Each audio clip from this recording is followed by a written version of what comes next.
Attention, New York City residents, you're under lockdown forever. And that's according to your own mayor, Bill de Blasio. Hey, everybody, I'm Steve Green with Bill Whittle and Scott Ott, and this is Right Angle. Folks, I thought I had sworn off COVID stories. I'd sworn off lockdown stories. But just on Monday, New York City Mayor Bill de Blasio sent out a tweet that you've got to hear. He said, "We've made great progress on COVID-19. Here's a look at the numbers. 332 new reported cases, 61 patients admitted to hospitals. Citywide positive tests are at 1.93%. Those numbers all look great." De Blasio then goes on to say, "Practice social distancing, wear face coverings, and avoid large crowds," which sound like reasonable precautions in a big city like New York, which has had so many infections and so many deaths. But I left out part of his tweet. I left out something in the first sentence. The whole first sentence reads, "We've made great progress on COVID-19, but we're not done until we hit zero." Scott, this is a flu virus. It's a nasty one. It's a killer if you're in a risk group. When are we going to hit zero, my friend? Approximately never? Or the day after that. Yeah. Just the idea that it's wise advice to say practice social distancing in New York City. Like this dense concentration of humanity. The way you practice social distancing in New York City is get the heck out of New York City.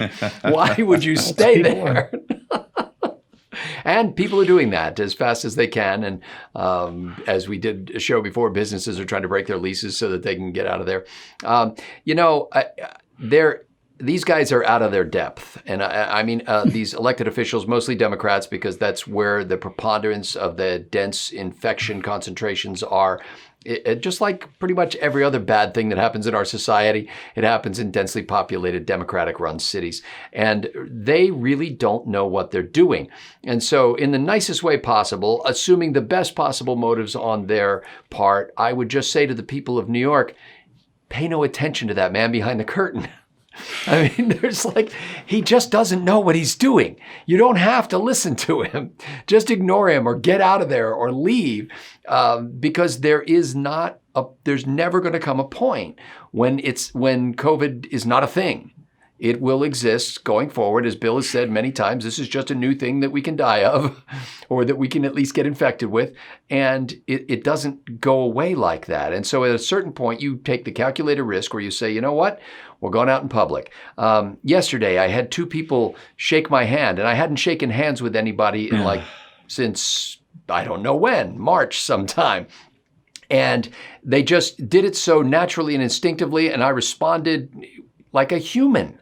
And shook their hand, and then went away and rubbed my hands raw with a wire brush and to get the cooties off it. It's sad that these guys get uninterrupted media time to be able to say things like this.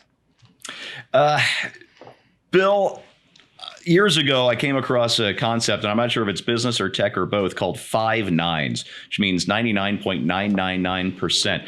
And I came across it in reference to Amazon, which aimed for 5 nines uptime every year. In other words, you could go to Amazon.com and they would be up 99.999% of the time, which comes up to downtime of about 1 second per year of downtime. 1 second in an entire year.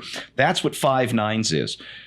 For de Blasio to hit zero in New York, that is a 100% success rate against COVID-19, which means he wants to go beyond Amazon's 5 nines in fighting an infectious disease.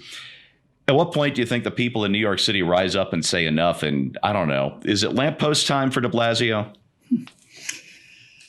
Well, that's probably very similar to, and it might in fact be a different definition of an engineering term called Six Sigma, which is 6 standard deviations away from the norm in terms of how few errors we have. As that curve gets narrower and narrower, and you go further and further out there, it just slowly gets bigger, smaller rather. So if you can get out to 6 standard deviations, you have an exceedingly low failure rate, and like 5 nines, that means you've achieved as close to perfection as you will ever have in the physical world. I think it's interesting that he says he's going to keep New York shut down until there are 0 cases, because I did hear in the news just a couple days ago that they had reported a case of bubonic plague somewhere in the world. They usually show a couple, 3 cases a year. Now, as you know, Europe was locked down in 1665 from the beginning of the Great Black Death, the second time it came around. And it's been locked down until we get to 0 bubonic plague deaths. So after a mere 450 years, we're really getting those numbers down. But why take chances? Let's keep everything under control and under wraps. Don't leave your house till we get that down to 0. Plague is actually pretty tough to catch, and it's also relatively easy to cure. I'm not recommending it for recreational purposes, but as things go, we can fight these things a lot better than we can fight the flu.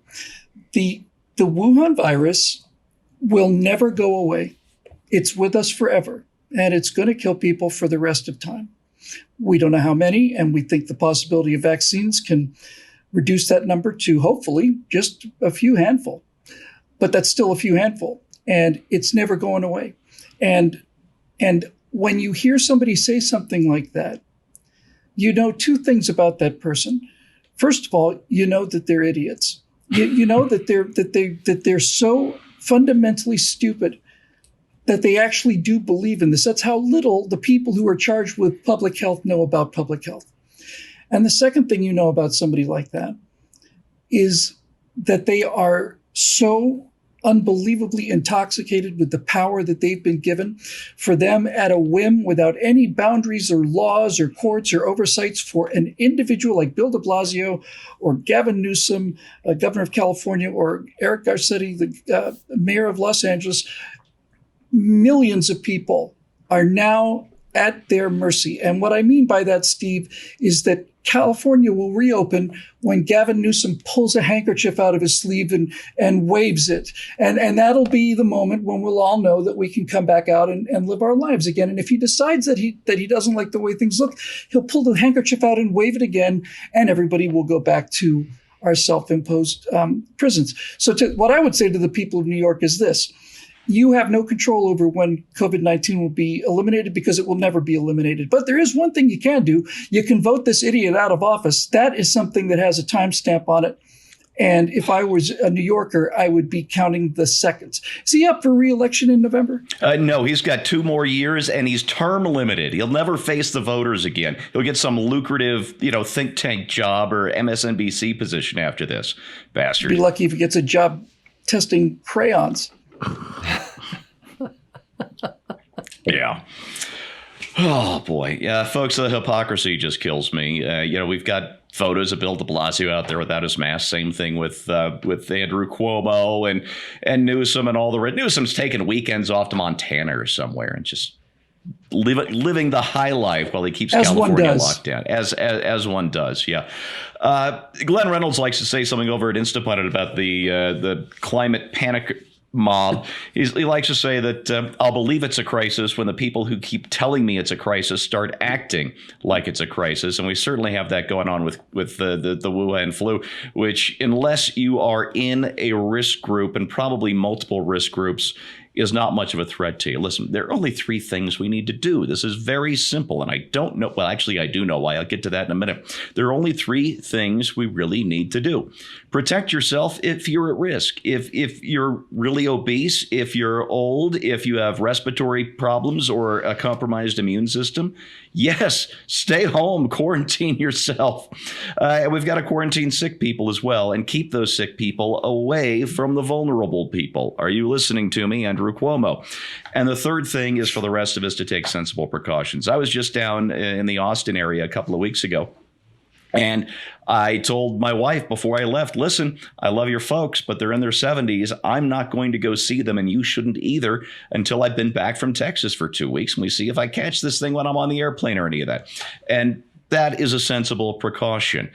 Keeping restaurants at 25% capacity or less, like we're doing some places here in Colorado, is just insane. Closing down schools for a disease that doesn't kill or barely even infect children, insane. Keeping these people in office that are doing these things to us, our families, and our economy is insane. And if we elect Joe Biden, the guy who promises to turn all of California or all of the country into California or New York when it comes to dealing with this COVID crisis, that would be the craziest thing of all. So vote accordingly, and God, vote in big numbers. All right. All right. That's your right angle on that is brought to you by the members of BillWhittle.com. Just want to remind you that content like this needs support like yours. So if you aren't a member, click on over to BillWhittle.com and join today. We need your support. We want your support. We would love to have you on board. Thanks for watching, and we'll see you next time.